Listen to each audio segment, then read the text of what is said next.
I continue to be in awe of how well the nursing home is being run by staff and with the help of Ray and the commissioners.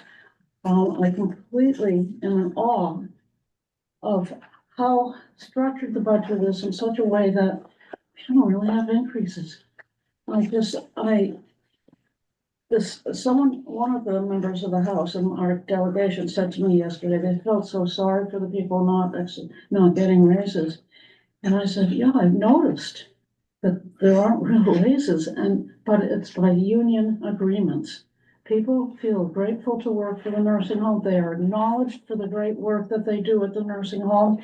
And they're willing to stick with us during tough times. And I'm really, really thankful for that. What we're going to do is go through each one of these sections. And I do hope you've had a moment to look things over.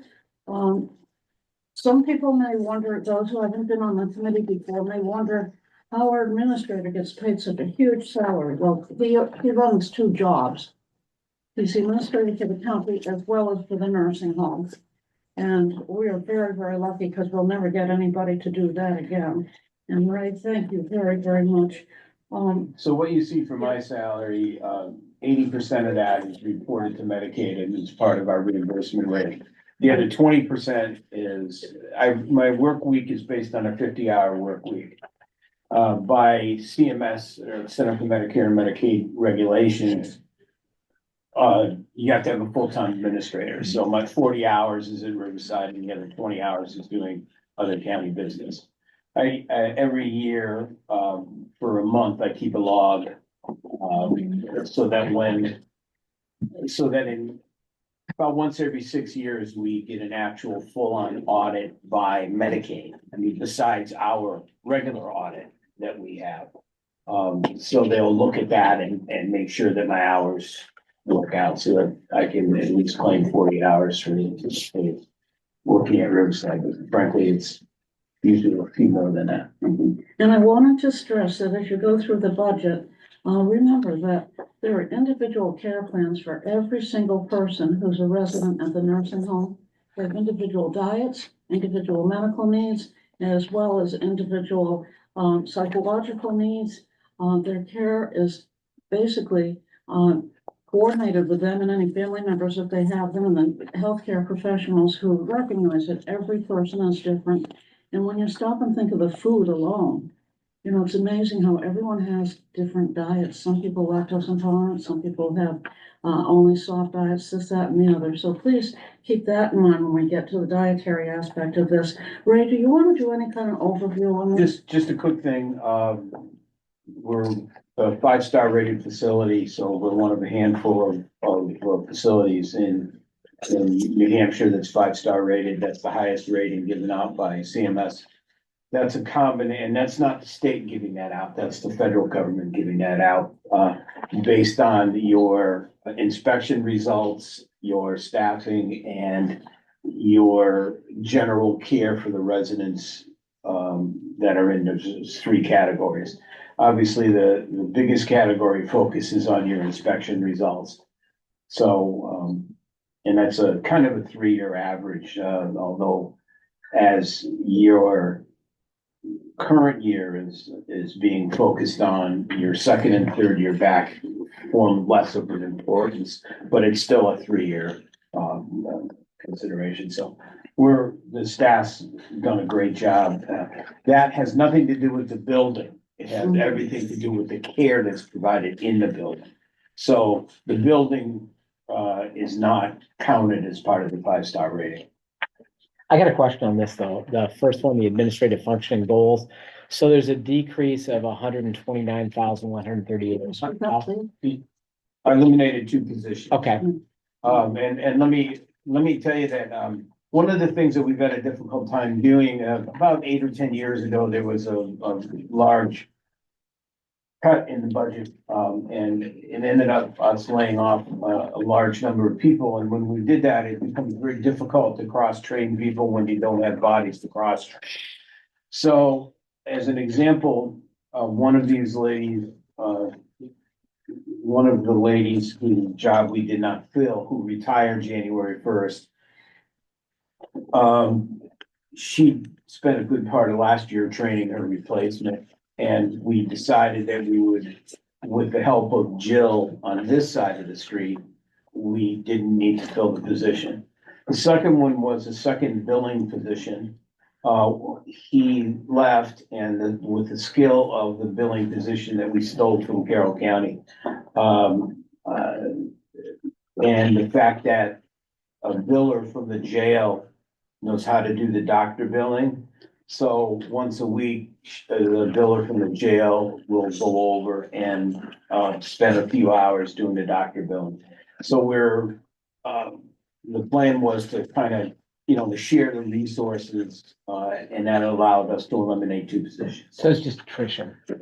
We didn't lay them off. They left and we decided there was a conscious decision not to fill them. But just to backing up a little bit, for those who haven't worked on this particular budget before and wonder about the numbers, your first column is for what was approved last year for 2024. And if you go over to the next to last column, 2025 is what the commissioners have recommended. And then the increase and decrease is in the very last column. So for those who haven't looked at this before, that I think is an easier way to understand where we are going with this. Also, another note, this budget's not just for the nursing home, it's also for the hospice center. And, again, the quality of care is amazing at these places, and we continue to be thankful for them. Does anyone have any question on this first section regarding the administrative functions and goals? If not, we will go to the next section, which is management of information systems. You'll see that that's only slightly, very Well, slightly up. and honestly speaking, we continue, to build and support our firewalls. We hold a tremendous amount of valuable information on our residents, social security numbers, health records, as well as on our employees. Not health records on our employees, but, so we engaged the Secret Service with the help of Senator Hassan, who happened to come here for a visit and said, "What can I do for you?" And she sent the Secret Service down. So we've been, over the last couple of years, really working hard. We have about 1,500 attacks on our firewalls a week. Wow. And most of them are just simple. As an example, when I come in the morning, when I come in on Monday, if I don't I check my computer on my phone, but I don't usually go in and look at my computer, on the weekend. But if I come in on Monday, I have over 100 rejected emails that the firewall has caught. And that comes to me at 9 o'clock. I can look through them to see if the firewall, got a little carried away. But I get about 50 a day and 100, that's just me. But we get about 15, it's but Paul Kapreski, who does this for us, came and reported to the commissioners. And we just had 2 serious, what the Secret Service calls serious attacks. We actually get a report, and fortunately, both those attacks were rejected. We're just in a real vulnerable position. Besides our own, we have all the health records of the inmates who are sick and of the residents of Riverside. So we've really focused on this over the last couple of years. And for those of you that were on the delegation will remember that some of the capital items that you guys approved in like the October timeframe was for the continued bolstering of the firewall.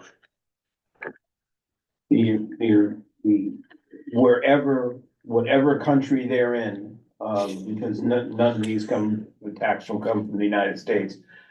Whatever country they're in, they get better and better at doing it, and so we try and get better and better at stopping it. How long does it usually take to try to clear up one of these? Well, for those of you on the delegation for quite a while, remember several years ago, we had an attack that did get through the firewall. Fortunately, they got no data. And we paid no ransom or anything like that. We have kind of like it's almost like a fire drill. If if you get notice from IT about something, you immediately unplug, from the system. And that, so if it does break the firewall barrier and we unplug it, it won't invade any of our particular workstations. So I think that firewall worked. We actually believe that came in through the sheriff's department. Interestingly enough, and ironically enough, and we didn't have there was no damage, and any cost to us for having a company come in to help us was borne by our insurance company. And now our insurance company actually helps teach us about, they bring experts in to help us build and maintain our firewall. It's in their best interest. For sure. And you'll notice on line .229, the explanation for it down below gives you some idea of the complexity of some of the basic work that has to be done and resources that we need. So that's really kind of important information. I mean, with that one, Janet, too, I was gonna ask, because that's the biggie in the change in terms of this section is 76,561. Yeah, So is that just the cost of the new? that's just the cost of of a continual upgrade in the firewall. Is that like, would we expect that again, like when you do the budget again next year? I think you can probably expect that on to infinity. Okay, Yeah, I wish there, like I said, every time somebody's smart enough to build the barrier, somebody figures out another way to get in. I mean, you hear about all these, what we read about or hear about on the news is these big companies that have gotten invaded. and municipalities. And municipalities, and we had a taste of it without a loss, and we never want to go through that again.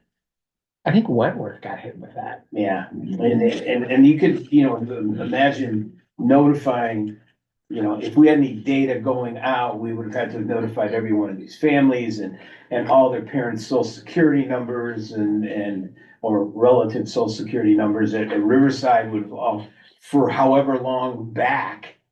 And, would have all been available on the dark web, and fortunately we avoided that, and we want to continue to avoid that at all costs. And again, I find this very complex, and what you have to do regarding that, and, and once again, for those who are new to this committee, you have the cover sheet for each section, giving a brief explanation plus the figure, but then you have all the backup material behind them. So that can help you to understand that further. That's me, I'm sorry. I'm gonna turn mine off. All right. Is that your dog? That is my dog. Okay. Are there any other questions or concerns on this? Sound good, Kelly. Part of the budget? So maybe I could just take 1 second Yeah, too, and please do. make everybody feel, just so you know the process that led us to where we are today. Yeah. So the department heads will develop a budget for their department, then they'll go to me and I'll, look it over, ask them a lot of questions, and we'll come up with a proposal to go to the commissioners. And then it starts all over again, where each department head, and myself will appear in front of the commissioners and explain it all to them. And that's done for each and every budget. And then, in the end, we'll have 2 or 3 meetings that will summarize everything. They'll frequently make a list of things that they have concerns about, and understanding that if the budget itself exceeds, in this case, we look at the city's tax caps. If it exceeds the city's tax caps, then the commissioners are making their list of things that perhaps we can reconsider. I mean, I know Milton is different, but are the other municipalities where, are their tax caps the same or? No, conceptually, they're the same in the sense that they're based on the CPI. Mhm. However, the way in which, as an example, Dover, we're not part of their tax cap. Yep. Their, capital, and the county and the statewide, school tax is not part of Dover's tax cap. However, it is part of Rochester's. However, I'm trying to remember which one, either Rochester or Somersworth, has a 3-year average on the CPI, and the other just has the year before CPI.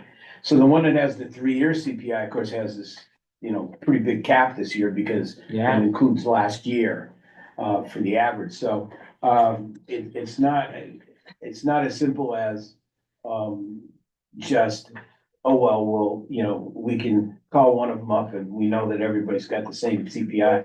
The thing that astounds us is the growth. The growth is unimaginable in terms of equalized assessed evaluation. yeah, And people think, oh, that has everything to do with the fact that, we just had a reassessment. No, it doesn't. The state Department of Revenue brings everybody up to 100%. yeah. And then that's why it's equalized assessment.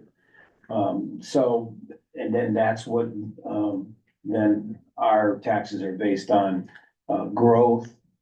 And that's how it's distributed. So we created based on the 3.5 CPI, and we're way under in the 0.6. Actually, we're gonna make an adjustment to probably bring that down below 4%, with an adjustment that I got the commissioners to authorize yesterday, unrelated to this budget. Yep. So we're gonna be well below the tax caps of these cities, because ours really doesn't count much for growth. Nowhere near the growth that's occurring. And speaking of that, our coordinator's always looking for discounts and ways to save money. And it's remarkable how this county can do that. We just bought a whole bunch of eggs. Yeah. We bought Did. 3 months worth of eggs. So, How come the purchasing coordinator is going down to 69,000? I'm sorry, I have to. Right here. I have to get the right thing. Oh, it's a simple calculation. It's a simple calculation. Sometimes that happens where, somebody else will take a job, or somebody will, change hours, or something will happen because everything is zero based. Mhm. So sometimes, we don't take what was in last year and multiply it times X, and this is the new year. We actually look at the person and zero base every piece of the budget. And so you notice that this particular section of the budget is down just a little bit. Yeah. Are there any questions or concerns? So purchasing does purchasing for the entire county. That's a good Obviously, we point. look for bulk purchasing, and we, bid and shop things, as much as humanly possible. So some things like food are, as you probably recognize, the prices are so volatile. And some of the things are just the weirdest things in the world. We buy eggs by the large carton, because eggs have been a staple of the majority of our residents at the nursing home, have grown up eating eggs for breakfast in the morning. We have a resident dietary committee, and they actually form the menus we operate off a 12-week menu cycle. And eggs is such an important part. So we knew the eggs were going up. I can't explain this. Pasteurized eggs were $50 for, a large carton. Regular eggs were $1.15. $115 rather, $115. I don't have the knowledge, I fathom that. So I said, go and buy as many pasteurized eggs as we can possibly store, Mhm. Right. because it's gonna double or even more. You're talking $5 a dozen eggs. Yeah, I mean, it's going to go up. yep, You get a plan ahead. So we took, we bought about, a little over 3 months worth. Would you have riding if you went to tofu instead? Yeah. My residents don't know what tofu. Yeah, I was gonna say, they don't know what I don't that mean means. that in any They'll know if they way. taste it.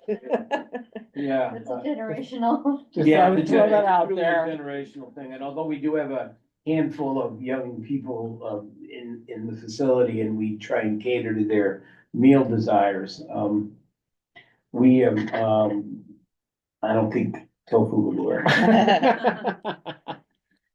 And also, oh, one other, I'll wait till we get to dietary. Okay, Oh, but just wanted to, Sorry. what Ray just said, it was in the news yesterday, that it is 134 million. Yeah.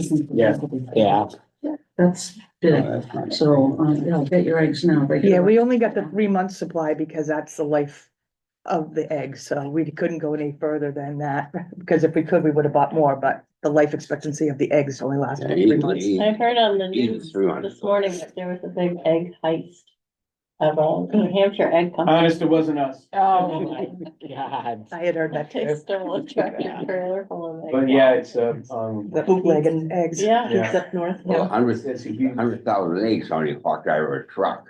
That don't help. God. 40 grand an egg. So we have, just bought a whole bunch of eggs. So when you. Good for you for through doing the- it. through No the, till. Executive committee, when they review the first quarter budget, you'll probably see a higher than 25% spend. Oh, I believe it, all because of the You eggs. know, because of eggs. Yeah, so when people complain about So how you much see- the taxes are, it's due The to the increases eggs. here are for those things that have just been subject to inflation, and that is food and other supplies, which is, paper goods. Paper goods have been very expensive. Really? Periodically, as you know, you guys approved a dishwasher. We're out to bid on that right now. You approved a new one for the Riverside, and a new one for the jail. Both of which are 25 years old at Riverside, about 20 years old at the jail. We're bidding them together because we feel we can get the best price, so we're out to bid as we speak, but there's times when it breaks down that we need to use paper. And we don't have a choice. It's not by desire, and it won't make the state inspectors happy, but they also understand that it's only that we are in the process of trying to replace the dishwasher. And, we're keeping it going with, the problem is parts. It's not so much fixing it or having a company come in to fix it, it's availability of parts when it's something that old. I don't think we live in a society anymore that we used to when I was younger, where there was parts on the shelf for everything to fix everything. Now it's like a throw it out society. Yeah, well, that TV doesn't work anymore. Out it goes, and the new TV comes in, as an example. And I think that's some of the things that we're facing with, like the dishwashers in both places. And they're good quality stuff. I mean, it's Hobart dishwasher, which is, top of the line dishwashers, and they've just outused their life expectancy, and we just can't get parts for them anymore. They don't want to do the carrying cost of the parts. They want you to buy a new dishwasher. Yeah, and not that they have a corner on the market, but I mean, Hobart's always been kind of the quality of kitchen equipment. Are there any questions or concerns on this part of the budget? There being none, we'll go to nursing, very, very important. Okay, so we made, we made some decisions about nursing. And we overspent the nursing budget last year.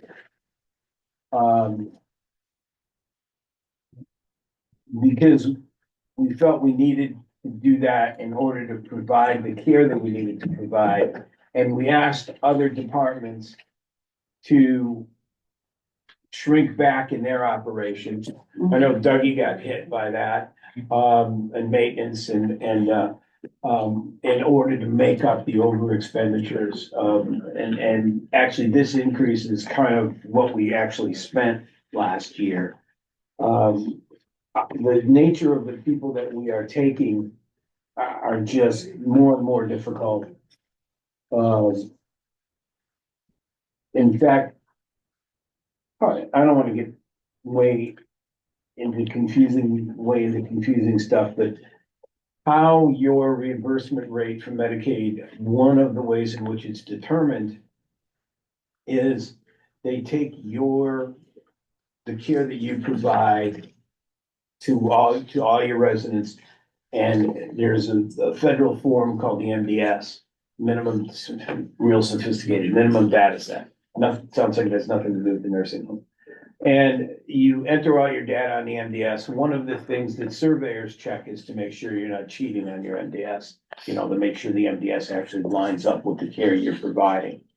And what happens, our MDS went up 10% in terms of care. It went from right around 1, meaning kind of the average, to about 1.12. So actually considered about 12%. And also, what's also forced us is the fact that our employees are getting sick. For anybody that thinks, there's no such thing as flu, there's no such thing as COVID.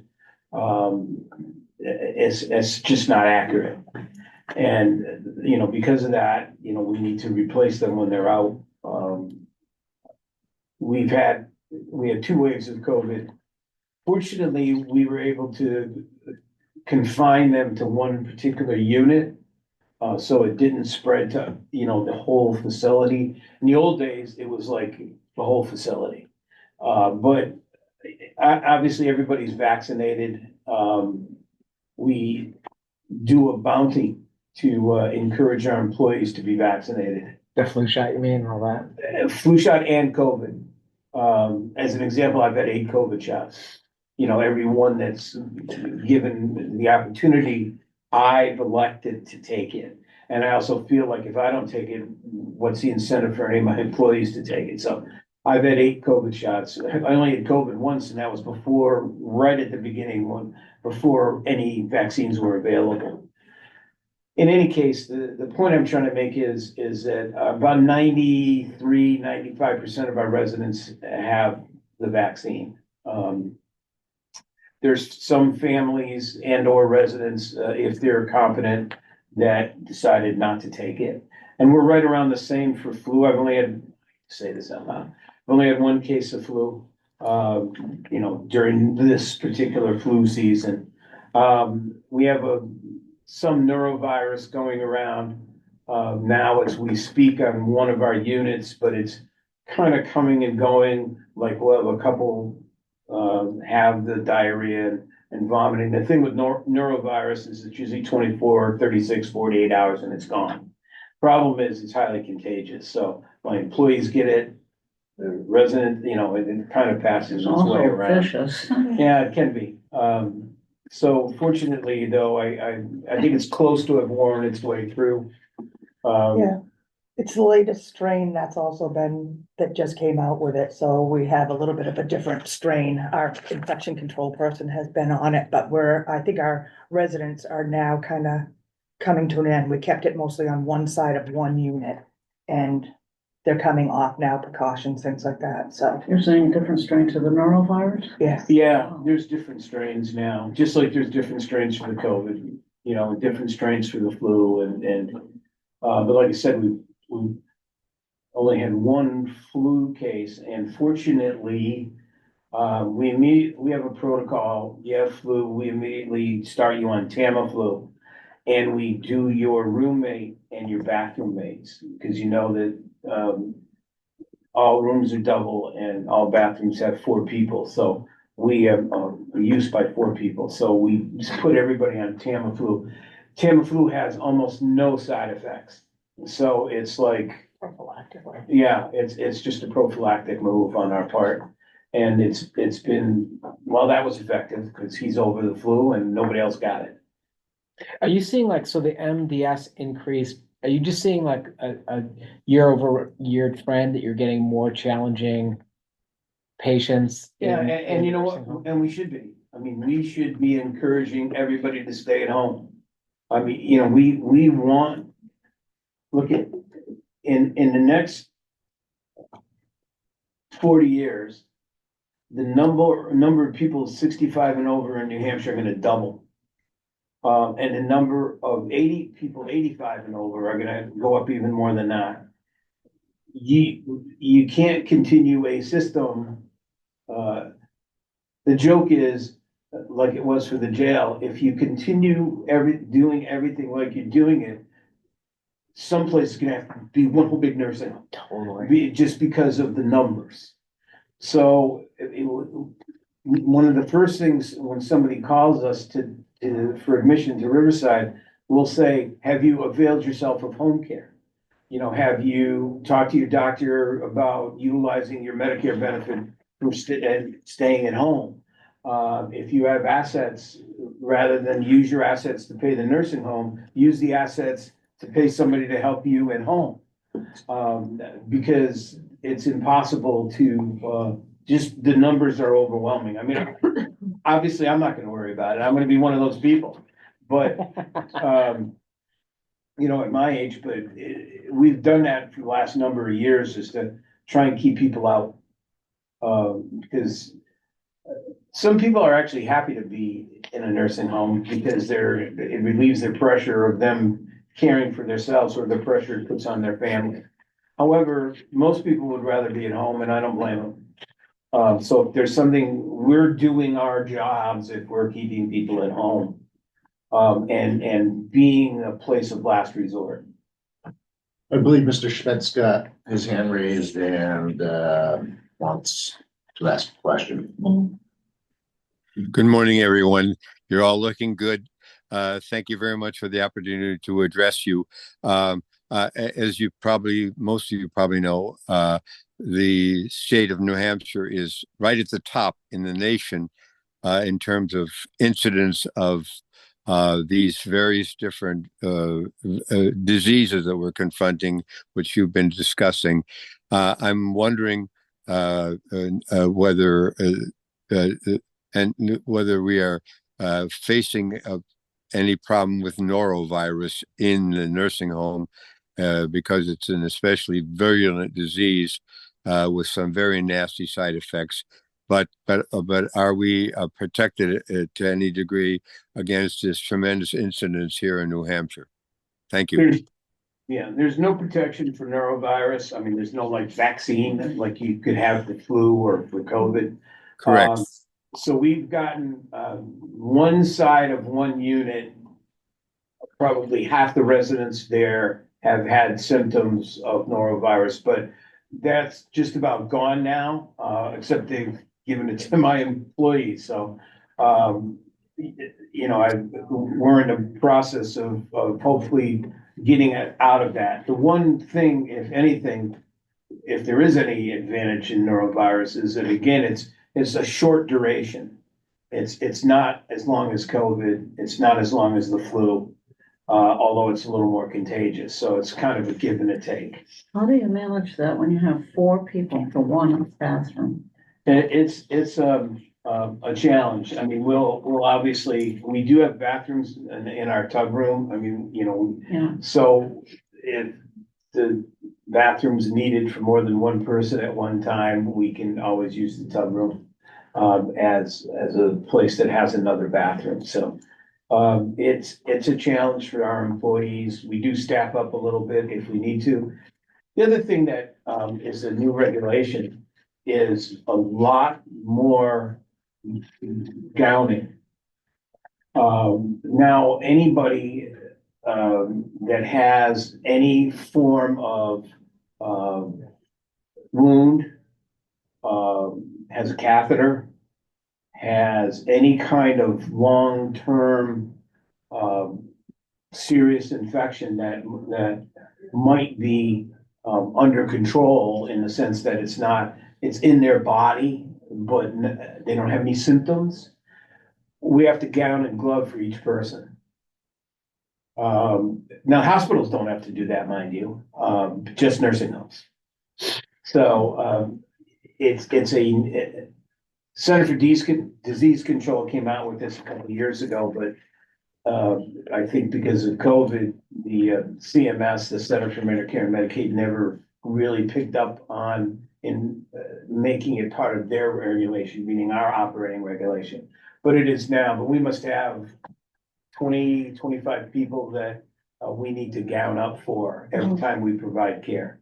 And that means when we gown up, it's head to toe gown, and then once you're done caring for that person, you have to strip off all those gowns and could very well start again. So Thank you. We've gotten pretty good at that, you know. And we're still in mass, so we've been in mass since COVID, so, through this whole process, we're all in mass every day. So how is norovirus transmitted? It's a virus, it's just transmitted up over there. the air. Yeah, so how do you really protect the staff? Because they're having. You can't, Yeah, you know, it's just a cost of doing business. You know, I don't want to sound flippant about it, because, you know, we have to be very careful not for some of our more frail residents to be dehydrated.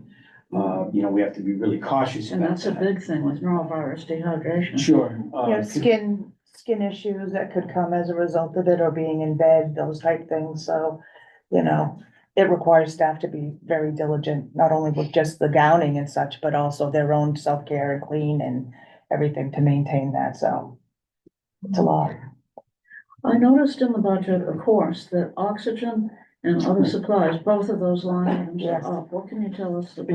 You'll see in the second page, right after nursing, Yep, is the new contract for how much the oxygen has gone up.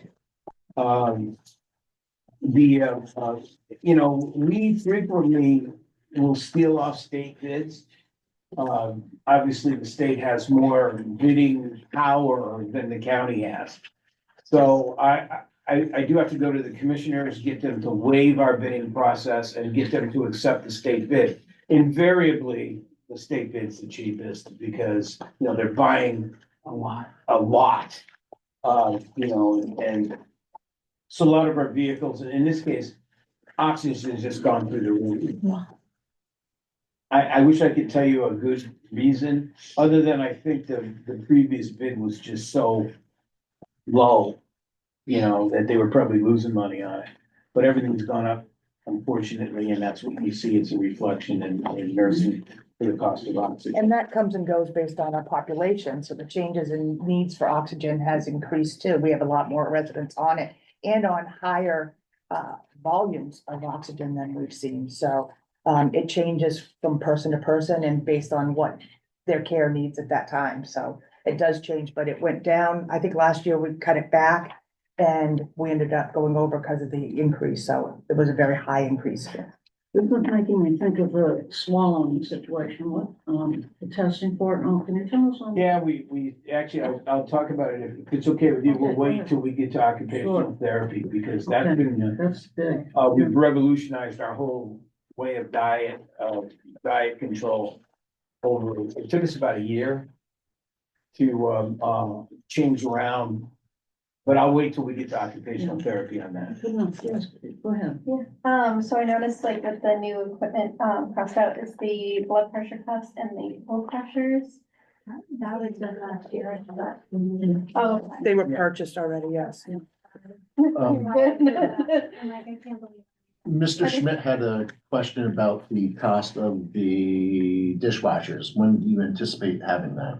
It's out to bid now, so I can't remember exactly. Dougie, do you remember when it closes?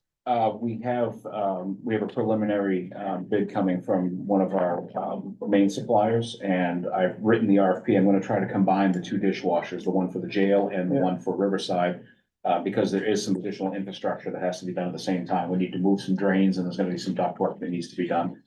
The new Hobarts are dimensionally similar, but not exactly the same, so we need to get a comprehensive package together. It's not, it wouldn't be just purchasing the unit, it's a whole project. So we should have that probably within about a week or so. I'll have a number on that. Yeah. Thank you. And the other thing I want to say is, I know you've been having a big problem with showers and bathroom showering. Yes, What do you think about doing about that? I've been hearing it for years. yes. You know, it's gotta be more of a main than anything that. You can't have up to 10 people using one shower, one bath. Well, And we have 42. actually, we have 42. I mean, that's more a problem. Yeah. It's probably more with the structure of the building as opposed to, there's no mechanism for us to put in more showers, so, you know, we are, Well, we are. You gotta have a new unit.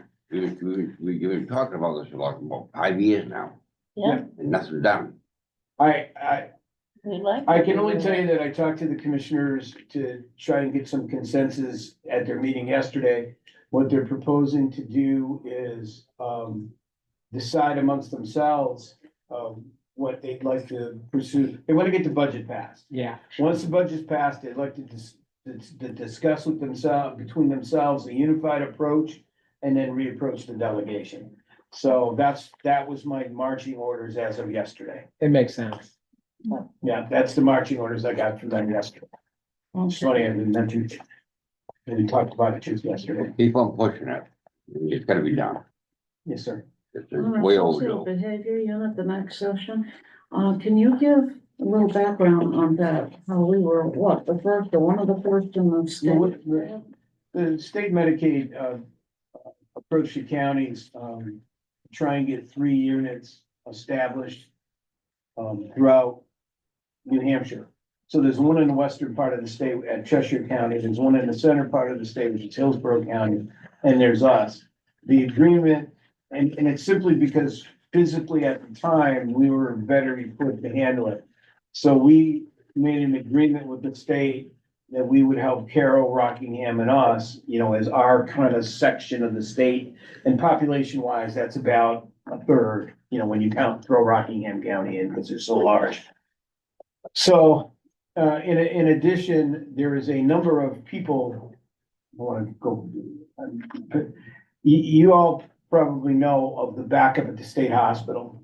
You know, particularly the forensic unit and other units at the state hospital. Well, there was a number of Strafford County people and people within that region that languished at the state hospital because no one would take them, but they really didn't need to be there. So we entered an agreement with the state over the other half of that unit. And we've taken 18 people, which made 18 beds more available either at the state hospital or Glencliff for those who more seriously need it. We get extra money for it, but beyond that, I'm working on getting more extra money for it, because it hasn't kept up with the rate increases for the regular care.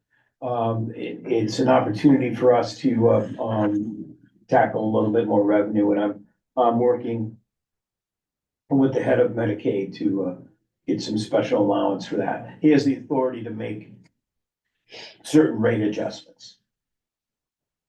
I think it's very important for the members to know that a significant portion of the New Hampshire hospital population actually is not there because they are being treated there in a way that only the hospital can provide, but because there's nowhere else for them to go. No one else will take them. My job was supposed to encourage other nursing homes to open up what they call behavior units. I haven't had much success with the other counties because the state hasn't kept up with their agreement to continually raise the rates. So I've expressed that whenever the state says, how you doing about this part of the contract? And I say, how you doing about changing my rates? I mean, it's a friendly, you know, cordial conversation with the head of Medicaid. But feel free, if any of you have him appear in front of your committee, if Henry appears in front of your committee, feel free to say, hey, how's that Strafford County rate thing going? I'd appreciate the little added boost if I can get it, but he swears he has an idea and he swears he's gonna put it in place, which would mean I did not budget for that revenue because I've heard that from him before. But it could mean several $100,000 in additional reimbursement, which would be nice. So if we take residents from Rockingham County, does that county pay Yes. something to her? Yeah, and instead of it in a whole nother section of the budget, we have about 11 million and change in our share of Medicaid. that reverts to Rockingham County. They have to pay that share. Is there a particular reason why the other counties aren't doing this also? I think a piece of it is that you need special help. You know, like as an example, the person who runs the unit is a licensed therapist. So there's things that there's some things that the ladies and gentlemen who are on the unit receive in care at the state hospital, that even though their behaviors are such that we can manage, they still need that therapy. They still need that structure that they get at either Glencliff, which is the state-run facility, and or the state hospital. So either place we make a bed, if we make a bed by taking somebody from Glencliff, somebody can get transferred from the state hospital to Glencliff. Or if we take them directly from the state hospital, it opens up another bed. And as you know, the state lost two rather significant losses in regards to their lack of ability to manage people who have an emergency commitment. They're sitting at hospitals waiting for a bed to open. State lost a lawsuit in Superior Court from NAMI, National Association for the Mentally Ill, because people are supposed to have a hearing within 3 days. Well, the state said, no, the hearing timing starts when you're in the state hospital. NAMI says, no. It starts when you're confined and can't leave. So the state had to now do hearings in hospitals if they're waiting more than 3 days. They lost a second lawsuit in federal court because the hospitals weren't getting reimbursed for these days that people languished there while they were waiting for the bed, because there's no mechanism for them to get reimbursed under any insurer or anyone, because they don't need to be in the hospital. They need to be in another location. Therefore, the hospital doesn't get paid. So they lost that too, and you know, they're under court decree in both situations. So my argument to Henry Lippman, who's head of Medicaid, is look at, yeah, you're paying me more than you're paying me for taking care of a standard resident at Riverside, but you're paying me a hell of a lot less than it was costing you to put somebody in the state hospital or keep somebody at Glencliff. So, you know, let's cut a deal here to make it a little more equitable. And I think if they did, then there would be other, you know, like Hillsborough might be willing to expand their number of beds, or maybe somebody wouldn't be willing to start a whole new unit, but maybe they would be willing to, maybe Cheshire would be willing. They're all kind of waiting on me and talk to me every time I, you know, have a chance to run into them saying, hey, how's that thing going with Henry? You know, we getting anywhere? Because they know it's gonna be applicable to them too. Yeah. You know, it'll be a standard reimbursement for anybody that has a behavior unit. So You're creating that example then. Yeah, I'm trying. They're waiting to follow. I'm trying, I'm It's a trying shame to, that they're not able to step up with you. well, you know, I mean, I'm trying, and again, I understand money's tight in Concord, I get that, but I'm actually saving them money. Yeah. You know, so that's the point I've been trying to bring across to Henry Lippman, is I'm saving you money. You know, I just took 18 people from you that you were probably paying 5 times as much if they were in the state hospital, as an example. What's going on with the new unit they supposed to be talking about for so long over at the nursing home? Our nursing home or in Concord? Over here in Riverside. It hasn't been supported yet by the I know it's delegation. been going on for a long time. Yes, sir. It's gotta be done. Yeah, well, There's that's, no place to put them. you'll have the opportunity coming up, hopefully this summer, well, after this budget in the spring, we'll begin discussing that all Good. over again. Good. It's gotta be addressed. So Ray, can you make sure that the executive committee is kept apprised of the status of state lawsuits that we are losing, winning, or whatever? Because I was not aware of some of those aspects. And I think that the delegation through the executive committee has to be kept informed about that. So please do that. I'll ask, I'll work with Janet to include that in your committee report. Are there any further questions or concerns or comments on the social behavior unit? We also attached the gases to that, you know, the gas Yeah. contract to that one, but Yeah, so obviously some number of our residents are dependent on oxygen. Okay, resident services, what can you tell us about? that? Okay, so I can tell you that these three nurses are the reason that we got about $1 million increase in revenue. These are the nurses that prepare the MDS. And fortunately, one of our nurses who we hired back, New Hampshire just changed to a new mechanism of assessing the residents and moving that to how we are getting reimbursed. And fortunately, she worked in Maine. Maine's been using that system for quite some time. So when it started, not this July, not July of 24, but January of 24, we start getting rated in that new system. And because she was as far ahead in understanding that system, it was a huge benefit to us. You know, so I'd be lying if I told you that when I hired her, I knew that the state was gonna move to that system. I didn't know. I mean, I knew they were someday. But fortunately, she is a very talented and very skilled nurse that's been doing this for 10 years or more, and that's a real advantage to us. Yeah, and you have to have an attention for details and capturing any moment that we can, because everything that we capture of what we do then increases our acuity rate, which then generates our financial rate. So everything, you have to have a mindset for MDS, and she's got that mindset. She's I mean, exceptional. I'll get an email from her. I call every night. I report for 11 o'clock every night. I call for a report.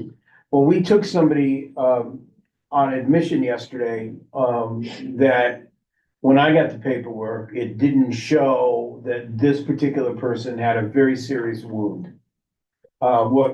There's 5 stages of pressure areas. This person had a stage 4. It came from another nursing home to us.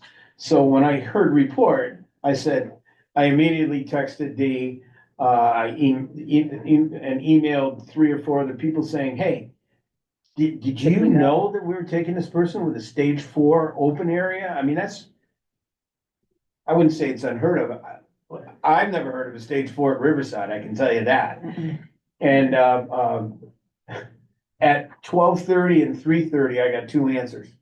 You know, from my people at 12:30 at night and 3:30 in the morning, saying, yes, we knew, we're on top of it. They've been treated by wound care, and it's the same wound care consultants that we use.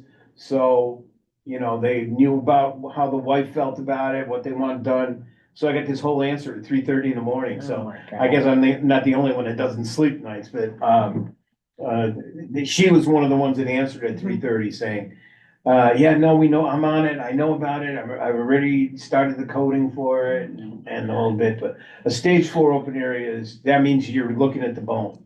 Yeah. Oh. You know, that's how serious it is. You're looking at the bone.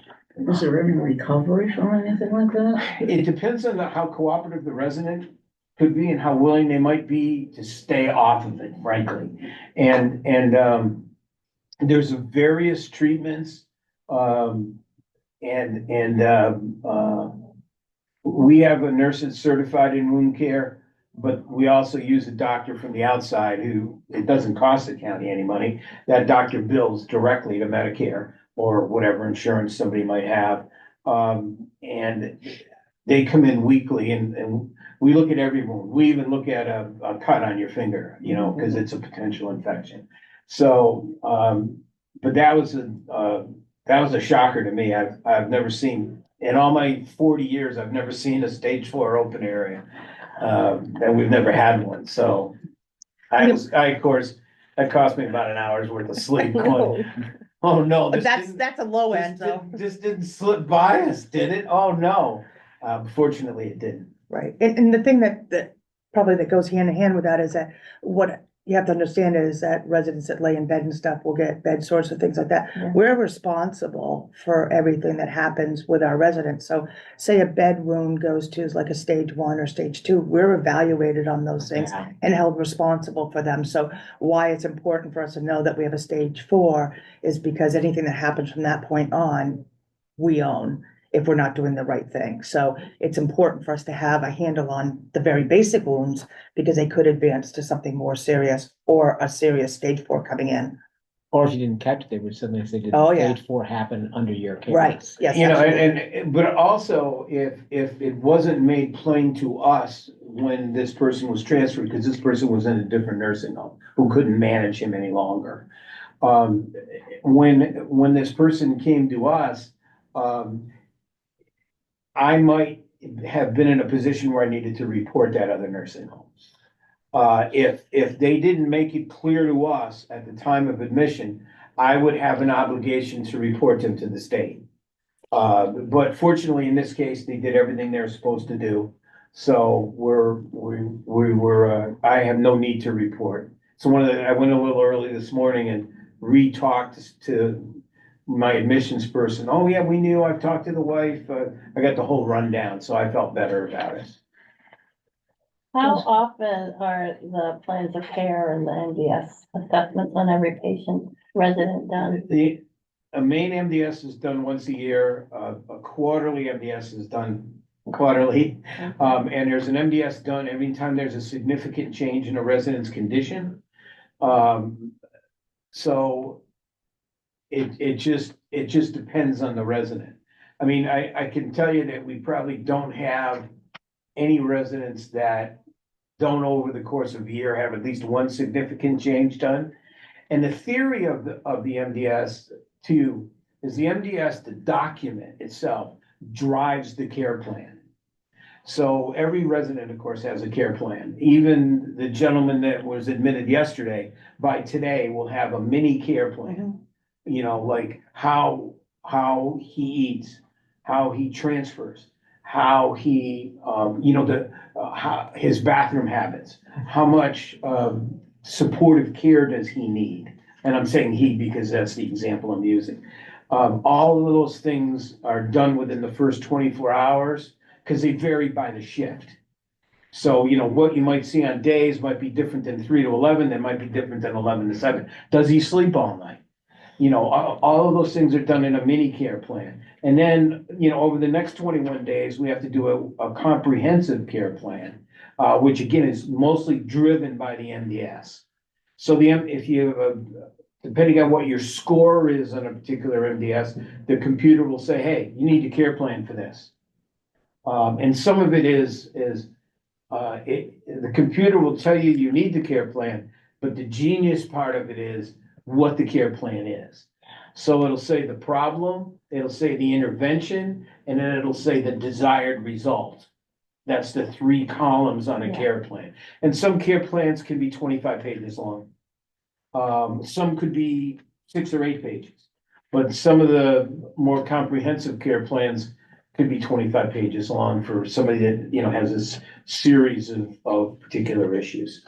So all of that is the responsibility of these 3 people. So then the other column is like what, billing and reimbursement, right? Well, it's Kind of. it's the unwritten column. Yeah. It's the unwritten column, but it's the column that's picked up automatically, you know, by filling out this MDS document.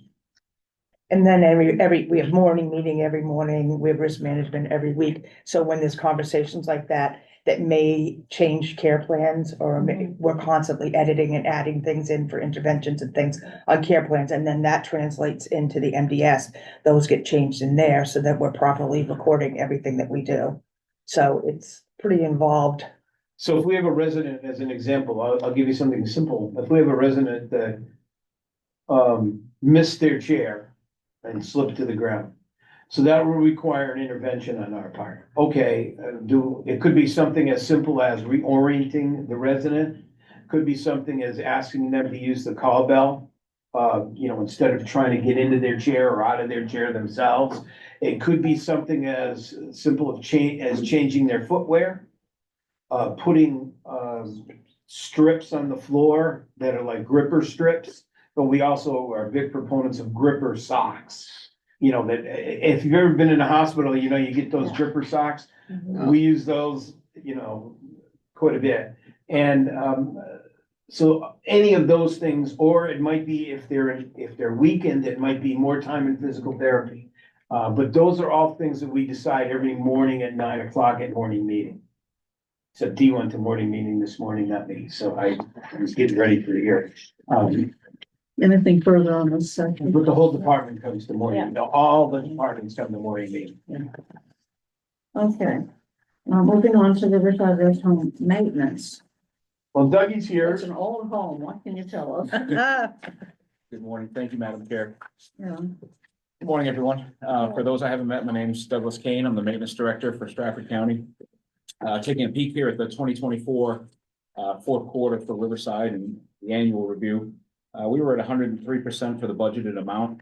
The majority of my budget this year was driven by HVAC and infrastructure repairs, specifically in Riverside Rest Home. We have a lot of repairs where we were at a juncture where we had to make decisions quickly, especially when it comes to heat or air conditioning. We can't go without heat or air conditioning, obviously, in the building. We did the best we could to not go out to vendors and do as much as we can in-house, and I think we saved a tremendous amount of money this year. You'll also see some of the individual line items are overages, especially my 280, and the 280 account is the building and equipment repair. Basically, if it doesn't fit into anything else, that's where it goes. We had, if you take a peek at the last page in your packet, on the capital expenditures, there were a lot of capital expenditures that we were able to put on the 280 and keep costs in line without having to go dip into the capital fund. My estimate's right around $70,000. So really for overall, we're probably in the 93 or 94% for our budget for the year. Going forward next year, we're asking for 1.76, which is a $9,000 increase from the approved budget on this year. And I think we'll be able to do that. We have 13 folks in the maintenance crew. We have 1 here at the courthouse, 2 at the jail, and 10, give or take, at Riverside, rotating in and out over 2 shifts. These guys do everything. Whatever breaks, we fix it. And I'm really proud of them for the job that they do. They do some unspeakable stuff, and they never complain, and they never let the residents down, whether they're up on the roof, 15 below, fixing a heater, or they're fixing sewer, or whatever needs to be done. As you can imagine, a lot of you have toured the facility. It was built inexpensively. It's a cinder block facility, built on a swamp. So there are a lot of issues that need constant attention, and our plan going forward is really to fix what we have and to fix it right for long term. We don't Band-Aid, we don't amputate, we don't shut things off. Because emergencies are incredibly disruptive and dangerous in some instances. So I think we did a pretty good job with the budget here this year. If there's any questions about individual line items or my plan going forward, I'm happy to answer that. I just wanted to clear up one thing, Doug. Sure. I didn't want to leave anybody with the impression that the building's air conditioned. No, it's not. It's not. It is not. There's 2 rooms, our physical therapy office and our activities room is the air conditioning that Doug repaired. Mm-hmm. There's no air conditioning in the building. So I didn't want to leave anybody with that impression, because that's something we said on a regular basis, and Sure. I didn't want you to think that that somehow miraculously changed. Right. It's just those 2 rooms that have it, but those were original equipment, in some cases. I know, at least I've been here 40 years, and the air conditioning in activities and in PT have been the same unit in those 40 years. Yeah, we They have sound it too. right. It's like an airplane jet when they turn it on in there, so you can't have much going on when the AC hits. Yeah, In activities, it kind of shuts out the program. Yeah, completely. You know, It's 'cause you incredibly can't loud. hear it. Yeah. Last year, we replaced the air conditioning portion of the PT air conditioner with 2 split units, which has just been a revelation. I mean, you can service residents' needs in there and actually be able to communicate, like you said. We're planning on doing something with activities, going forward this year. I sent, FW Web has been a great, partner with us as far as providing training, to our folks with HVAC, which is invaluable. I mean, the better trained everybody is, the better we are as a team. So instead of going out, to vendors and paying, 10, 12, maybe even more, $1,000 on an installation, we can bring it in-house and do it ourselves. So we have an outright purchase of the air conditioner. We still have the same warranty and they honor that warranty going forward. So we can possibly put 3 split systems in if there's room for that in the budget. It's been a challenge. We fixed a long-term problem. You'll see in the descriptions there with the hot water in, C building, which is the main building where administration is. What we're having demand issues. Basically, if you fill a tub, that's about half of the supply that we have of hot water ready to go at one time. So what would happen is 7 o'clock in the morning, kitchen would fill steam kettles, 3 baths would be going. Suddenly the rest of the facility has no hot water. So we brought in a HVAC company and they graciously did an engineering study. It was a long term, maybe 3 weeks of them measuring temperatures, looking at demand, looking at what was used for devices. We had a couple of areas in the building where the plumbing wasn't correct. They gave us the recommendations. We fixed the stuff that we could fix on our own. We went out and I think we spent about $12,000 putting in what's called an automatic mixing valve. If you can imagine, you have hot and cold water, and we have extremely hot water, which we can't expose to the residents, obviously. So that needs to be tempered with cold water. The way it's been done traditionally is with a manual valve that needs constant adjustment with a wrench and, hey, it's too hot today, come up and set it. Hey, it's too cold today. We have one now that does it automatically on the fly. And we have had 0 complaints. I'm thrilled. We went from 3 or 4 calls a day of no hot water, and just saying, well, you just have to wait for that resident's bath. It was really a revelation. I'm happy that problem's behind us. And, we've actually applied it to other areas. Right now, our jail is, 20 years now going on in the plumbing in there. And obviously the corrosive properties of Dover water have really put a hurting on some of those manual valves. And, that you can understand is a sensitive area where you don't want somebody flushing the toilet and somebody else getting burned, because that's a riot. So we're going in there and replacing those manual valves one at a time with the automatic to improving that. On vehicle repairs, 22,000 a year expected for that. How many vehicles do we have? How old? What's up? Okay, we have, in the maintenance department, currently we have 5 trucks. 2 were just purchased. I had asked for 3 trucks on capital for last year. We got 2, and I decided to put into the vehicle repair budget.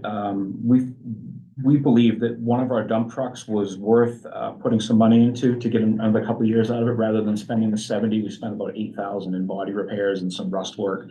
And that's used by the community work program. So we saved some money there. We also had an unexpected failure in our tractor. We have a large John Deere tractor, and there was a cross member underneath that had a crack in it. And this is far out of warranty, so we had to send that down to United to be repaired. That was surprisingly expensive. That was about $4,500 to have that part repaired. And those are all the vehicles that we use to plow and maintain the complex. Correct, and we maintain transportation vehicles, we maintain the vehicles for the jail, the transport vehicles, we maintain the laundry vehicles for jail industries. And we maintain the courthouse plow truck and all of our tractors. Excellent. Thank you very much. Yes. Yeah, almost all that maintenance now is done in-house, as opposed to, we used to use the city of Dover, the Dover barn, and we would pay them, figuring we're helping out another municipality, so, but we were doing a lot more on our own. Do we have any update information on the sewer bid project? The contracts and that, the snow plowing and all that, contract out. Didn't have any hand about doing it yourself. It's been my experience that when we go out to bid for any sort of landscaping services, there's an incredible overhead. I imagine that folks who run landscaping services have bills to pay. They have new trucks to pay for. So there's a lot of money in there that I feel is better used in-house when we have the staff. You get better in-house. Correct, yeah. And we're doing, be more expensive to go up. Absolutely, yes, absolutely. That's good. Yeah, just Saves a lot of money. as an example, just as a cleanup out front, mulching, flowers, and a little bit of landscaping out front. I received bids anywhere from $15,000 to $22,000, and that's annually. We don't spend that on grass seed and mulch, really. and the guys are here and they're available, so. We have them here if we need them in an emergency, and everybody maintains the grounds. But for the money, right here.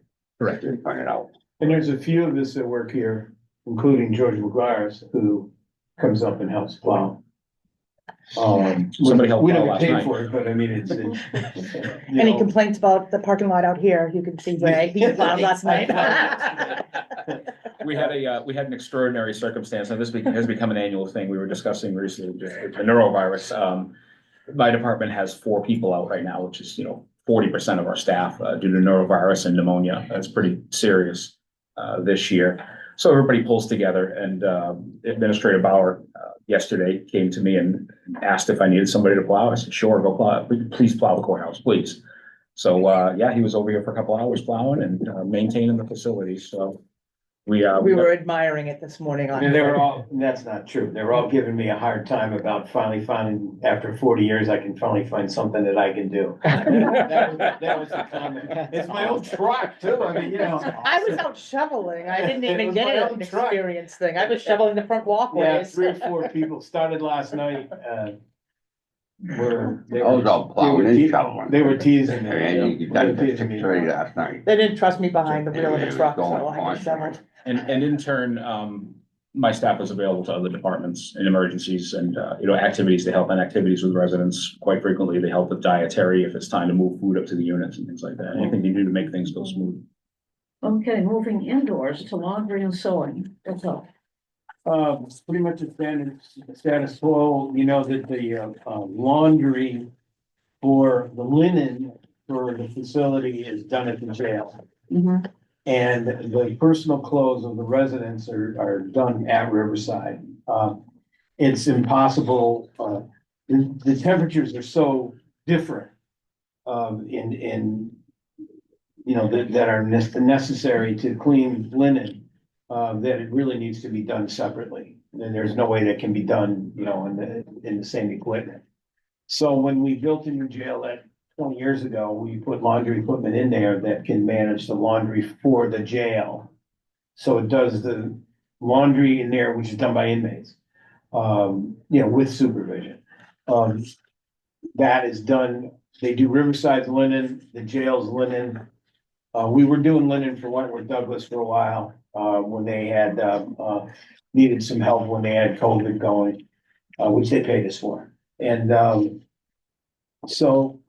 And we do the linen, which they pay us for, from the Humane Society. So, But outside services, is that another service? no, that's us, That's the us jail. paying ourselves. And that's paying the jail. Right, but then the jail gives us that back as a revenue. You'd see it on the revenue line. And I'll tell you the reason why I do that. Our reimbursement rate is based on expenses in 4 different categories, times acuity, particularly in the nursing category, when we were talking about acuity before. So I pay the jail, but then it comes back as a county general fund revenue, but I get to claim it on my Medicaid cost report. So it's perfectly legitimate. But because if we weren't paying the jail, we'd be paying somebody to do that laundry. So it's an in and out column. You'll see the same amount as a revenue line item. Oh, so laundry's holding up, do you have enough linens and things? Yeah, we operate off what they call a par value, meaning that, we do about 1 1/4 par value, meaning that a quarter of our laundry can be out being cleaned or washed, and we'll have enough to operate. So that brings us to where we need to be. And we really like our director of housekeeping and laundry retired. And we like the young man that runs it, who had worked at Riverside, who was promoted to that position. And everybody liked him. He's a good kid. Everybody's a kid now. Everybody's a kid. Housekeeping, Again, his department also.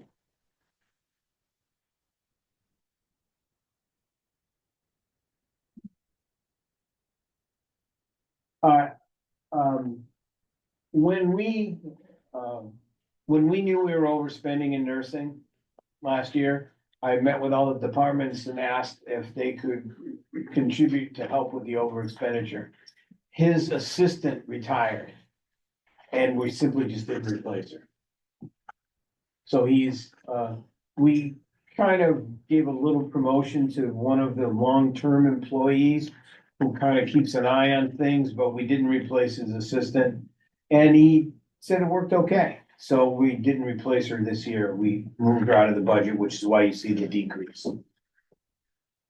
And everything's running smoothly and all. Yeah, and actually, we're pretty well staffed, believe it or not. I mean, that's one of the departments you'd think, because it's one of the lower paid departments.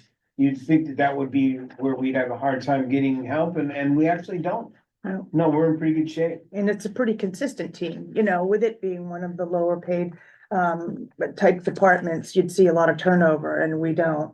You know, some of the people that, like you mentioned, the person that we gave the little bump to, have been here for years. So you see a pretty consistent crew, which is great for us because it has consistency and knowledge about what the needs are. You know, So- it's not just dusting and vacuuming your house. When the surveyors come, they will quiz you on ad nauseum about your part of the infection control process. Obviously, cleaning, is a key part of stopping infection. So, wiping down areas with certain disinfectants. What disinfectant do you use in this area? How long do you need to leave it on there before all this, the housekeeping staff needs to know. It's not just, we'll just dust this off, and it doesn't work that way. Any other questions or concerns? So you'll see that decrease. Okay, this one's very physicians and pharmacy, please. Yes, let me just. So these are the positions that, we pay, Medicaid never pays the rate, we all know that, right? We pay our doctors, primarily for the care they provide at Hyder. It's $150 an hour, which actually is, I think, pretty reasonable for a doctor, actually. They're on call 24/7. At least one of the two that cover we have one of the only board certified palliative care physicians in the state of New Hampshire, who's our medical director, is Pat Clary. He's been our medical director for over 30 years. Yeah. And he is, so we pay our, Pat Clary, Ed Charlet, our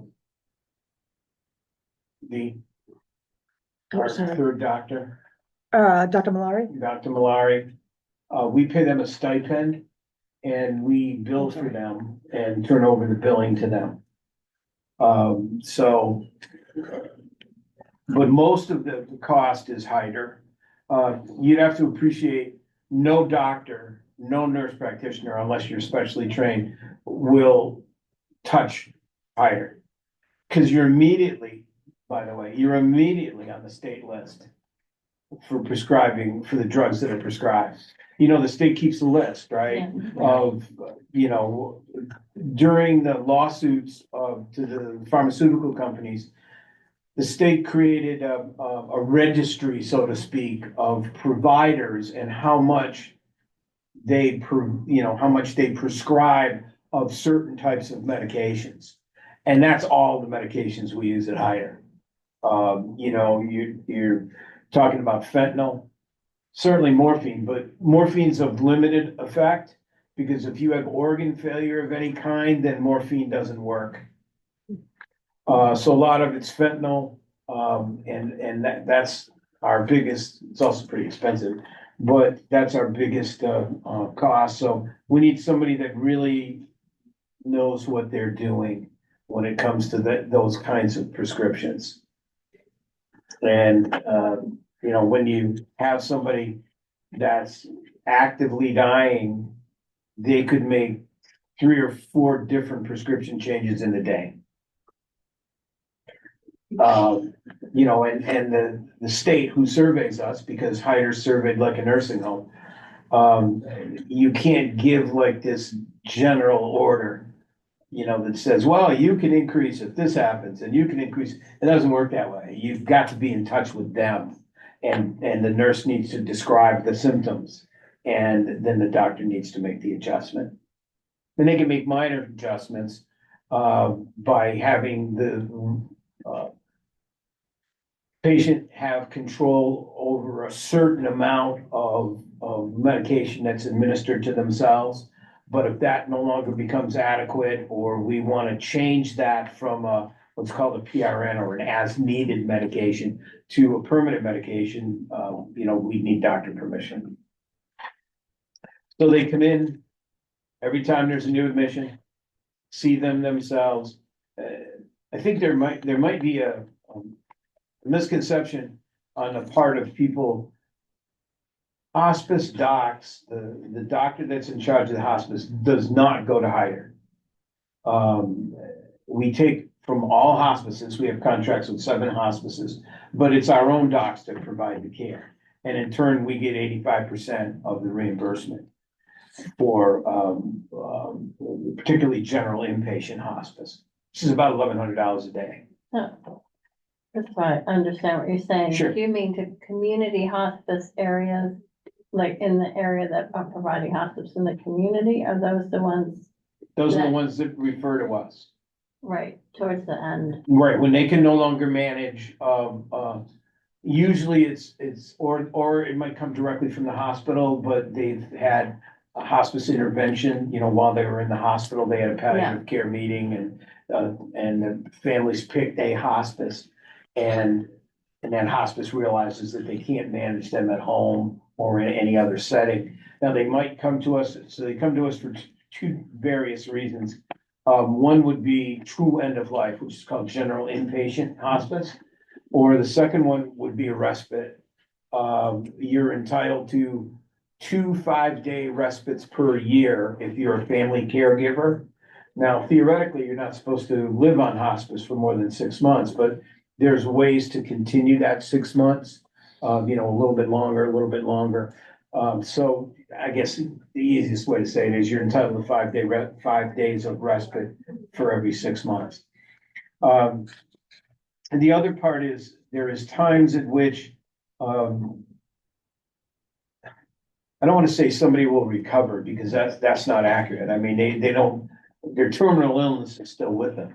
But the expectation that they've stabilized, because now they have 24-hour care and we've fixed their medications and sometimes in order for them to get situated on the home front, they need more than that 5 days. So we have called Friends of Hyder. It's a fundraising organization that will pay for an additional period of time. I learned when we were kind of forced to start Hyder House in the sense that no one else wanted to do it. So the county picked it up. I learned that no successful hospice house in the United States was successful unless they had a supportive nonprofit outside fundraising group. So they contribute to our people that don't have any other means to pay, but need to stay longer than the 5 days, like maybe an extra 5 days or so. And then there's other arrangements. Maybe they go into a nursing home. Maybe the family's got, you know, the bedroom fixed up for them, or we'll loan them a hospital bed and the sheets and everything else, because you know that's a little unusual. So we have a couple extra beds that we've always kept in case something broke down. We'll loan them a bed so that they can bring the person home. You know, so the other one is respite, which we get 65% of what the hospice is paid. The nice part about that is we build a hospice, we don't build Medicare, so we know we're getting paid. You know, Medicare and Medicaid are not fast payers, and but the hospice pays us, and then they bill and keep the difference. Is anyone private pay in hospice? Rarely, Yeah, rarely, I would say, maybe half a dozen a year. How do they qualify for Medicare or Medicaid going into hospice? How's that work? Oh, well, Medicare, is just a product of your age and or your disability. So you can be, with me, I'm on Medicare now, saves the county about $12,000 a year between my wife and my health insurance. If the county was paying for my health insurance like they do for every other employee, I went on Medicare and, the county saves $12,000 a year by, between my wife and I, because it's so much cheaper to insure us. Just think how, if we had Medicare for all, how much we'd be saving. Yeah, I'm not going there. I wish we could. But I'm letting you know that, All the time. yeah, it saves us about $6,000 each, it saves the county in payment. So what we've tried to do is, we've made a real push to get all of our employees who are 65 or older onto this plan, because it'll save the county off of our health insurance. But Medicare, hospice can be billed to Medicare, but a Correct. nursing home bed, long-term care is not. That's correct. That's a Medicaid program. Right. There is times when you can go into a nursing home and get up to 100 days of coverage under hospice care, under Medicare, at a depreciating value. But I have to be honest with you, I've never had anybody that qualifies for 100 days, because you have to show progress. And if, and there's no way that, our normal Medicare stay, and we don't, by the way, we don't seek Medicare residents. I mean, that's not what my bosses, my commissioners tell me we're supposed to do. Because if I take a Medicare person, that means a bed that's not available for a Medicaid person. And our goal is to serve those people that can't get served anywhere else. Otherwise, why have the county run a nursing home, right? It's to serve those people that no one else will serve or no one else can serve because they're too much work. And I don't mean that flippantly. I'm just getting to the facts. And, so for those few people that we do take that are skilled care or Medicare, those are people that, are likely to stay with us when their Medicare time's gone and either pay privately for a short period of time or go on Medicaid. And we have a few of those every year. There's also a time when our own people, go out. Sometimes when that happens, they have to go to a different nursing home because we don't provide that particular service because we don't have any call for it. So to train our staff in doing it makes no sense. So they'll go to Dover Rehab or St. Anne's or something for a period of time and then come back to us. This is usually following an incident. Yes. Like a broken hip. Or it could be a surgical incident. Yeah. Something unrelated to anything that occurred at the nursing home, other than your continued failed health. Right. So we will, broken hips, we handle those. We're good. We're fortunately, we don't have a lot Of of them, experience. but we're experienced at it. So that's our. Thank you, Cassie. Thank you. Okay, any further on that? We're now moving to the infection control, clinical recruitment and development employee health. So there's two nurses that are here. I will tell you that I'm very pleased, that we have just, every facility our size has to have a certified infection preventionist. And I'm pleased to say we have two. One of my LPNs, it's not required to be an RN. One of my LPNs did the training all on her own and passed the exam about a month ago. Cool. So I have a backup, because it's a 24-hour job when you have a sick house. So if you have something like when COVID was in place, it's a 24-hour job. Literally, you're getting calls all times of the day and night. So it's always good to have a backup because I never know, honestly, when somebody's gonna get burned out. Cause it's just, it's such a hard job. But we did, I encouraged this young lady who's ambitious and smart. And I had to sit on my head and spit quarters to get the regulation that says you don't have to be an RN. But I finally was able to understand that and, because she's not an RN, she's an LPN, although a very skilled LPN. Maybe someday an RN, probably. Just, yeah, hopefully, just passed her certification. So made us very happy. So now I have two. And when I covered in Rockingham this summer, because they didn't have a nursing home administrator, so I'm taking a summer vacation, I covered in Rockingham. And when I covered Boy, Rockingham, that's some vacation. yeah, Glutton for punishment. yeah, I think I am. Yes, Cheers. yeah. They're plowing at night and Yeah. filling it over here. You do- His wife is fully supportive of it. Wow, amazing. Yeah, my wife's, no, she's, How's your home? Did you have it plowed out? you believe it or not, she had to drive in through the snow into the garage because I didn't get home. You know, she works 5:30 in the morning till 1:30 in the afternoon, so she was home before me and pulled in the garage. So fortunately, no, I didn't have it plowed out till I got home last night. Oh, so you went home and then plowed out? No, I stayed here to plow. I Yeah. went home, I got home about 8 o'clock and plowed. Yeah, that's what I'm saying. Yeah, yeah. That's your relaxation, right? I can't think of. On Sunday, I sat at home and I didn't cut wood Sunday, because I cut wood every weekend, cordwood. I didn't cut because how cold, the equipment doesn't run when it's 0 out. It just doesn't, it's my equipment, but it doesn't run. And so I talked to the guy that I cut with and we decided to take Sunday off and I sat there all day and I'm thinking, can't do this. I can't stop working. Yeah. How would I do that if I had to do that every day? I was bored to tears, so I said, no, I'm just gonna keep it. He's just giving us his message. He's in a really tough. He's not leaving. So you tell us every time we have a big meeting about what's being done for infection control. At what level are we now? Really good vaccine wise, RSV, pneumonia.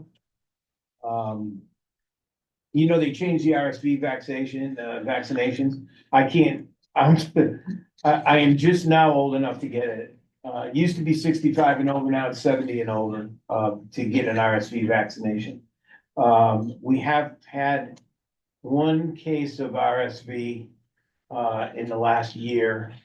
Fortunately, it's not tremendously contagious, but it's kind of wicked to get, so we certainly don't want our people to get it, so pneumonia, RSV, flu, and COVID are our biggest programs. The pneumonia's, it's every 5 years. It's not an annual. I'm not sure about RSV, honestly. I honestly don't know that answer. Because, we just started giving that not that long ago. It hasn't been a vaccine before. And a lot of our residents get it because they're otherwise physically compromised. So, but if you're healthy now, they've changed it to over 70 instead of over 65. So Wait, that's, once a year on that. Yeah. is it once a year? Yeah, once a year. So I guess my residents are getting it, will be getting it continuously, so. If you look at our infection, now we get an infection control report every month. And that, our lab, which does 120 nursing homes, compares our infection rates and it's about half of what their average nursing home is. So I'm real happy. And that even counts, the couple of times last year when we had a little COVID, that's counted as an infection. So I'm real happy with our infection control, which we meet quarterly when we have our quality improvement meetings. So, That's excellent. our infection control nurses. Okay, rehab A services. character. All right, moving on. Rehab services. Okay, see, that's decreased. We're taking a little chance. Mike Morris has been a longtime physical therapist. He retired. He's coming back 3 days a week. So I am seeing how that works with 3 days a week. The commissioners quizzed me and quizzed me and quizzed me about this change, particularly George, has been around for a long time. So we're trying that out. I have two PTAs, which are physical therapy assistants. The difference in what they can do by license is a physical therapist can do assessments and the PTAs can do treatments. They can't do assessments. So Mike's took the month of January off and started back on Tuesday. Because the retirement system says you have to take 30 days off and you can work 24 hours something. So that's why that amount has gone down. We expect to give the same amount of services. Just in a more compact and a little better way of doing it. And we also have pushed, because it hasn't always worked really well. We're not there yet. I'll wait till we get to occupational therapy and I'll talk about how occupational therapy and physical therapy combine. Next section, activities department, that's kind of fun. Yeah, so activities, we cut back one activity aid. We had a hard time filling the job anyway, so we did it. And, but we feel that we have a strong activities program. Also, if you look at us compared to other county homes, we would be what I would consider to be a little overstaffed in activities. So we felt comfortable in shrinking that back a little bit. We're gonna see how that goes. We feel pretty comfortable about it. One of the little problems that we have is that occasionally we'll have a nursing home resident that for whole multiple possible reasons, I'll send to hire. Even though they don't need the hospice service, but they pay us, privately. And they want to be there, so I have to send an activity staff over there because even if they don't want activities, we have to offer it, provide it, find out, even if it might be, we'll get you the newspaper. And the only reason I say that is the last person that I moved over there, who just passed away, the biggest thing she liked to read is the newspaper, and that's what she wanted, and somebody to play cards. So we'll send somebody over to play cards with her and bring her the newspaper every day. Cause she really enjoys that. How about these occasional trips and all? Do we still have that wonderful van or bus, whatever it was? If you remember, we have two transportation vans, which brings residents to outside appointments. And then we were gifted, a bus. Flukiest thing in the world. We were doing a fundraiser a number of years ago. And we had raised a good portion of the money for the bus. And then I got a call from the New Hampshire Charitable Fund that said some unknown person in Strafford County wanted to donate $50,000 to us. So that last larger van that we bought was free. Wow. Free in the sense that somebody donated the money. And it's wonderful, it really is. Yeah, I have no idea who it was. Yeah. To this minute, and I tried to do everything to ask the New Hampshire Charitable Fund if I could give them some form of recognition. Absolutely not. They absolutely did not want to share who they were. I just wanted to know somebody that had an extra $50,000. Somebody I'm not. I just think that's remarkable, and think of the quality of life that's improved by having things like that. Yeah, and we also do have a bus that will fit larger residents. Because one of the last ones we bought, we had a hard time fitting some of our 400 and 500 pound residents into the bus. Okay. Occupational. And into the wheelchair. Oh, good point, yeah. Occupational therapy, here we go. Okay, so we have encouraged, we worked really hard to encourage a closer knit group between occupational therapy and physical therapy. It wasn't. I'm trying to be so tactful here. They always didn't get along. They always didn't see eye to eye about certain things, but, I think that it's a lot better now. Dee, would you say? Yes, yes. I think it's a lot better, you know, we have more better distinctions about, you know, responsibilities and how they can work together, which is one of the reasons why it made me feel comfortable about having our physical therapists go back to 3 days a week, is our two occupational therapists. They can do a lot of the same type of assessments, and it works out pretty well. So, and they've all been with us for quite some time. Is this the one where I saw something about swallowing? This is Yes. this is the one where, you know, a lot of times, people would need to go, we'd send them to the hospital for swallowing exams, so we have a better understanding about how their diets are. Is that common? Oh, yeah, but, you know, for some of our residents, going out to the hospital, it's a scary situation. They don't understand. They don't have the capability of understanding it's something as simple as a swallowing exam. And because they're, you know, they have some level of dementia and they're scared. So we found it so that we can, I think last year we did 4 or 5 of them, where we could bring the therapists to us. And that worked out really. What do they do? I don't know. They actually do like a minimum, a minimally less invasive swallowing exam that's adequate for our needs to help determine diets. The other thing that we did was, please don't ask me what these initials stand for. We have switched to an ITSE, which is an international diet, and it has 7 different categories of diets. And now everybody, so when your meal ticket comes out, it says to the dietary, okay, your diet is 6 meats.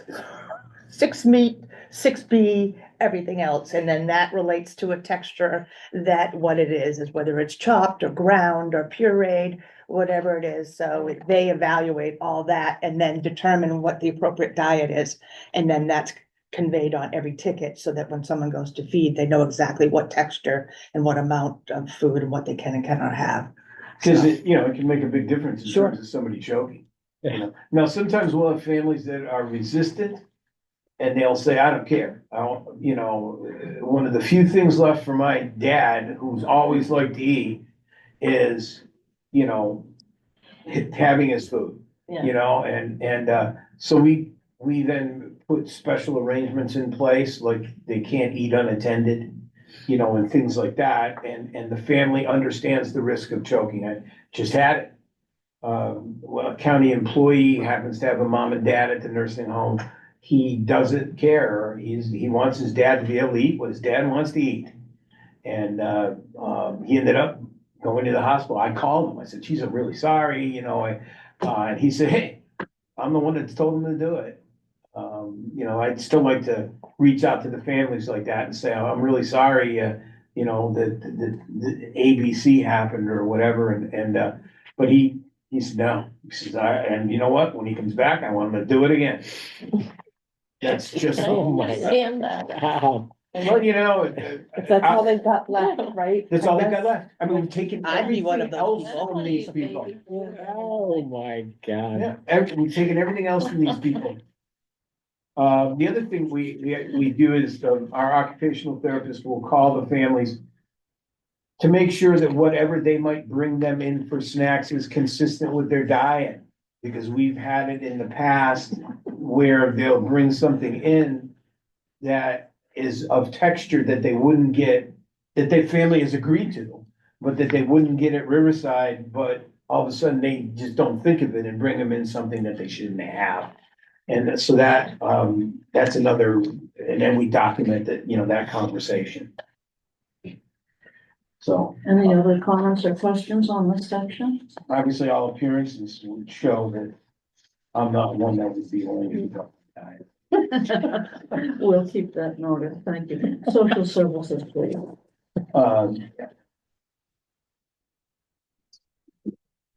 So we cut back one social worker. As you can see, the reduction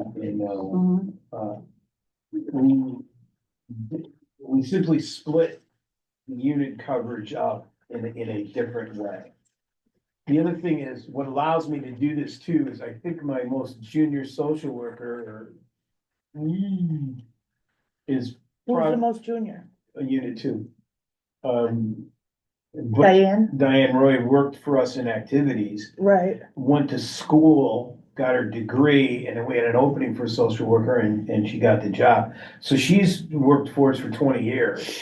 That's and my other social workers have longer longevity than that. And, you know, when you're there that amount of time, and we have an opening, my rule of thumb is the best time to look at revamping a operation is when you have an opening. Because you don't have the pressure of laying someone off or something like that. So when we had a social worker move to Brazil, his wife is native and he moved with her to Brazil when they got married. We tried it for a while and it worked, so we eliminated the position.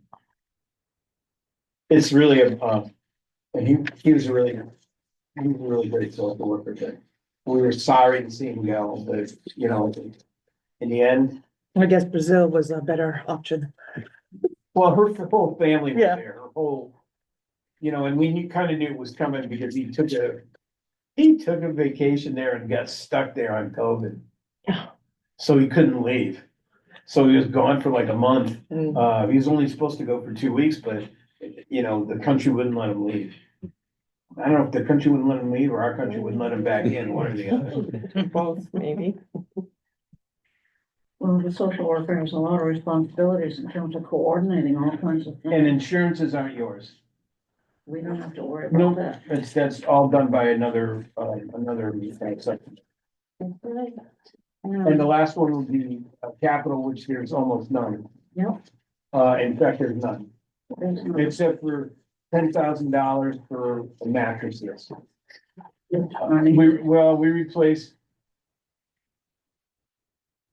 standard mattress. We replace, every 6 years, 6 to 7 years. Because, we have a number of specialty mattresses, that sometimes we provide or sometimes hospice provides if they're on hospice. Like an air mattress, you know, to stop skin breakdown. But we also own some of our own air mattresses for people with fragile skin. We're good with those right now. We don't need any. But we replace like 30 mattresses a year. Bariatric mattresses Yeah, some or of them winged are- ones that or are long kind of ones. go up on the Sometimes side. we have a Yeah. tall lady or gentleman. Particularly lately, it's been some tall gentlemen that we need a longer mattress. And what we do with the bed is, we remove the footboard. So we don't have to have a footboard on that bed, because it's the That only makes way, sense, it's the yeah. only way they fit. Yeah. And that's comfortable anyway. How long does the mattress last there? Well, some of it depends on how much a person's in bed. You know, we try and get every one of our residents up every day. You know, we can't force them to get up, but we encourage them to get up. But there is a handful of residents that only want to get up to eat, or get up for certain activities that they like. So they might spend, you know, an average of 15 hours or 20 hours a day in bed. If that's the case, they need to be replaced every 4 years, but I'll be honest with you, those people tend not to live that long. I mean, our average length of stay of a resident isn't that long. Those are like $335 a piece. Yeah, because they're specialty mattresses in the sense of, to prevent skin breakdown. Are there any questions or concerns about any portion of this budget? Well, thank you. I like seeing the parentheses, a lot of parentheses. We're trying I on it. appreciate that, and I appreciate all the efforts that you're doing in consolidating these departments where that's a big help. We like I think you'd see throughout just about the whole budget, I think the only, change was the county attorney's office. And actually, I don't know, maybe it was my screw up. Last year, when Tom Velarde left and a new county attorney came on, the budget, maybe I should have caught it. When Emily submitted the budget, she forgot an attorney, in the budget and then said, wait a minute, I can't hire this attorney. So she went to the commissioners and the commissioner said, we'll find the money somewhere else. So this year that position's funded. But we have, other than that, there's been about 15 reductions in staff. Some of which you saw here, some are at the jail, are our biggest reductions. If there are no questions or concerns, I'll entertain. Oh, and sheriff's Motion- There was a reduction. I'll entertain a motion to support the, commissioner's recommendation for this portion of the budget. A second. All those in favor? We don't need a roll call. on No, this. no. Okay, everyone voted Let's yes. don't do a roll. I know, We can do that anyway. We're all good if you all raise hands, so we're Yeah, happy. exactly. I want to thank everybody who attended. I want to thank our people from Riverside who've been very helpful and informative and supportive all So- along. And Ray, thank you again. Thank you. I wanted to just mention, and I Yes. probably should have been clear, Dee Brown is with us, who's a licensed administrator. She came from Carroll County, but came back home. I've been here for, 12, 13 years. I was doing 1 year as an AIT to get my license. I stayed for 13. And then I Wow. finally went out for a couple of years to Carroll County and, knew that this is where I wanted to come back. So I'm back. So we had a position that was vacant. Dee came back and logically at my age, it's. When I covered at Rockingham, I covered for 13 weeks. And all that time, No, you're not. one applicant that when the applications were screened, the Yeah. commissioners were left with one choice. So it'll just give you an idea how nobody really grows up in life saying, I want to be a nursing home administrator. It's just not a place It's a hard people job. want to be.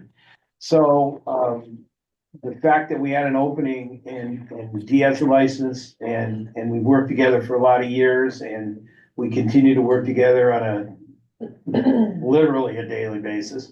It's a logical step for the commissioners, whoever will be the commissioners at the time, to strongly consider her for my replacement. So I feel good, at least I've done that much in terms of, because one of the new commissioners asked me about succession planning. Yeah. And it's hard when you lost a lot of staff, but, that's one thing I was able to do and Dee's a logical choice.